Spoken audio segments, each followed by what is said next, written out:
Hi, my name is Mike Edelman, and today I am going to show you how to set up your MEdelman lever press. When it's shipped to you, it will come with the handle and the bolt separate. So the first thing you do is you take your handle with the oil port facing toward you, and you put it in, and you get that through the hole, and then you have that assembled. The next thing you're going to do is you are going to take some oil and you are going to oil in that oil port.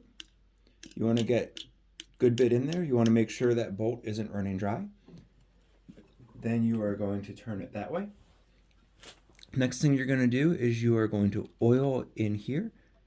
You want to get the entire ram if you can. Sorry, I'm probably blocking you there. Yeah, you want to get it inside there. Get around as much as you can. You definitely want the entire ram done. Then I'm also, while I have the oil, going to pull out the bottom tool holder. I like to kind of unscrew that all the way. And that way when I put some oil in, it doesn't go everywhere. So I'm just going to put some oil in there. I am using a heavyweight hydraulic oil. You can use a machine oil. I recommend 30 weight chainsaw oil. I find that to be one of the better oils to use for this. Kind of sticks. But so I filled that up and now I'm just screwing that in. That way I'm getting all the threads lightly covered. You just really want to make sure that this can spin freely and easily. And once I've done that, oops, a little too high, I'm going to put that back there.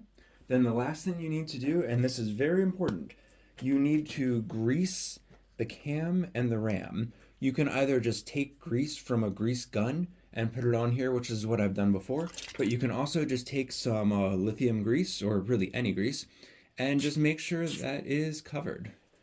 Get that on there, get it worked in.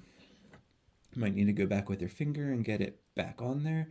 You really want to be sure that that is covered well in grease. And that is how you do your setup. So thanks for watching. Enjoy your press.